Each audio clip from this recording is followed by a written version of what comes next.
to another edition of Viral Video Chem School, where science is fun and shredding this fat is always alive.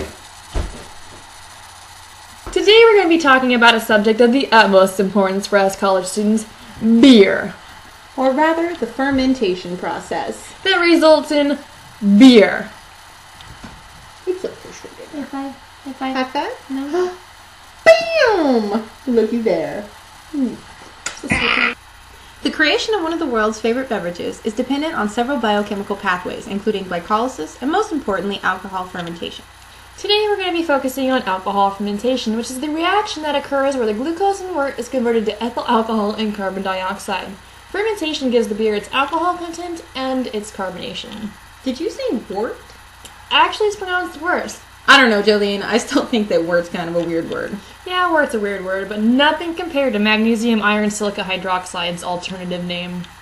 Oh, let's not ask you about your personal life. Yeah. Wort is the runoff produced by the mashing process. It contains the broken down sugars that are fermented to produce alcohol. Ding. Wort is created when malt is ground and mixed with water, which releases enzymes that break down the polysaccharides in the grain to simple sugars. The liquid is separated, boiled, and flavored with hops. This sweet liquid will eventually become the finished beer after its introduction to yeast. Commercial worts vary in their sugar concentrations depending on the composition of grain, mashing procedures, and the use of enzymes and sugar syrups. So, maltose is the most dominant fermentable sugar, comprising about 57% of the total fermentable sugars, and when taken with maltotriose, accounts for about 3/4 of the material fermentable by brewery yeast. Fermentable sugars are the ones that can be broken down into glucose and taken through the necessary metabolic pathways. The beginning of the fermentation process requires the cooled wort to be transferred into the fermentation vessel, for which the yeast required has already been added. If we're looking to make ale, the temperature in the fermentation vessel needs to be kept at a balmy 68 degrees Fahrenheit. That's 20 degrees Celsius for all you Brits in the audience tonight. Anyway, you keep it there for about 2 weeks. What about a fortnight? Irish much? Are they after you Lucky Charms there? They're always after me Lucky Charms.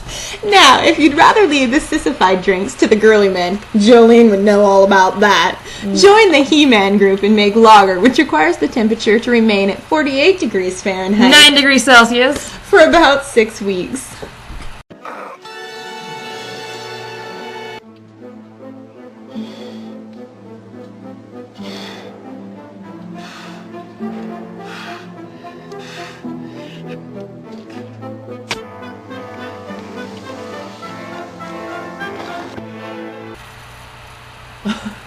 I bet that man is drinking some lager. Fermentation creates a lot of heat, so the tank must be maintained at the required temperature for the entire duration. This is vital to the process. So I'm sure you're asking yourself a lot of questions at this point, but I'm pretty sure the biggest question you have is, how does all this yeast make alcohol and carbon dioxide? Well, I'm glad you asked. When yeast initially hits the wort, the glucose concentration is rather high. So by diffusion, glucose enters the yeast and continues to do so until exhausting the glucose in the solution. So when a glucose molecule enters the yeast, it gets broken down through a little-known process I like to refer to as glycolysis. The product of this 10-step process is 2 3-carbon sugars, better known as pyruvate, and just a little bit of ATP. Glycolysis is the initial step when converting our acquaintance sugar into our best friend forever, ethanol. As far as energy is concerned, glycolysis is not much of an overachiever. For every 2 molecules of ATP that go into the process, 4 molecules come out, meaning there's only a net gain of 2 ATP. Alright, so the main focus of the glycolytic pathway is really the pyruvate that it creates. When the yeast is first added, there's lots of oxygen, so the pyruvate is free to make its happy way to the citric acid cycle, where it creates lots of ATP with its friend oxygen. Unfortunately, oxygen gets all used up. And soon pyruvate decides it needs to find a new place to party. Tale as old as time. The pyruvate needs to find a way to make energy without its ex-best friend oxygen. To do this, it has to find a way to replace the NAD+, so the cell can go back to getting its energy through glycolysis. This is where fermentation comes into place. As has been mentioned, alcoholic fermentation is the conversion of pyruvate into ethanol and carbon dioxide. Yeast carries out fermentation in several alcoholic varieties. You can thank your friend fermentation for the likes of beer, wine, and several other libations. Any of which you can use to dull the pain and internal frustration that comes with the last couple weeks of classes. There's a lot of things you can do with alcohol. You can use it to go to sleep. You can use it to wake up. You can use it to wake up. You can... Thank you, fermentation. Thank you. No, really, from the bottom of my heart. Really. Thank you. From the bottom of Thank my you. alcoholic soul. Thank you. After glycolysis, the production of ethanol from pyruvate is a two-step process. In step 1, pyruvate is decarboxylated by the enzyme pyruvate decarboxylase in an irreversible reaction producing acetaldehyde. Pyruvate decarboxylase requires a magnesium ion and is bound to the coenzyme thiamine pyrophosphate, which is important in the cleavage of bonds near the carbonyl group and in transferring an active acetaldehyde group from one carbon to another. The enzyme alcohol dehydrogenase reduces acetaldehyde to ethanol. This reaction is a hydride transfer from NADH. NADH's reducing power is coming from the dehydrogenation of glyceraldehyde 3-phosphate. As previously mentioned, the whole point of fermentation from the yeast's perspective is to replace NAD+. So basically, the point is to free the NAD+, so that it can take part in future glycolytic reactions. The net gain to the yeast cell of 2 ATP molecules, while not ideal, allows it to remain alive and propagate for a little while longer. At a given level, the sugar supply is starting to run low, and the yeast production of ethanol starts to inhibit the enzymes involved in the process. At this point, the ethanol becomes toxic to the yeast cells. In brewer's yeast, the toxic level that ethanol reaches is about 5 to 6% ethanol by volume, at which point the alcohol mercilessly kills the yeast. Bit darker than whatever. The fermenter is then sealed off, save for a wee little pipe which allows CO2 to escape the barrel. This is so oxygen can't enter the fermenter and taint the contents within. The CO2 outflow prevents the oxygen from entering through this pipe. If the double rainbow guy was to have a video depicting the escape of carbon dioxide out of this little tube, it'd go a little something like this. Enjoy. Yum. What's that? Oh, is it beer? Yeah. Yeah, it's just a little beer. Just bubbling away. Yes, you are. Who's a little beer?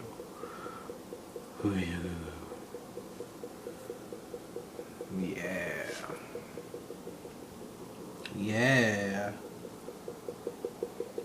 Yeah. I thought this project was supposed to be educational. Yeah. The fermentation process is controlled by several factors, mainly the concentration of alcohol, the pH of the solution, and the amount of sugar remaining. So as fermentation slows and the specific gravity has reached to the sweet spot, the carbon dioxide tube is capped, thus sealing the fermenter, preventing any escape. Once fermentation is complete, the beer is cooled to around 32 degrees Fahrenheit. The lower temperature causes the rest of the dead and dying yeast to sink ever so gently to the bottom of the vat, where it and other unwanted proteins are removed forever. Actually, in commercial brewing, the yeast is taken out before it dies at a specific gravity so that it can be used in future fermentation processes. Take that. Once fermentation has stopped, the cells are removed and the beer can be moved on to its final processing stage. In the final processing stage, the amount of foam or head that the beer will have depends a great deal on the proteolytic enzymes that remain from the malting process. Sometimes extra enzymes are added to adjust the foam level, though. After this, the beer is bottled or put into a keg. Depends on how you want it. How you like it? How do you like it? In the meantime, production of carbon dioxide has created a lot of pressure, which builds, and it builds, and it builds, until finally...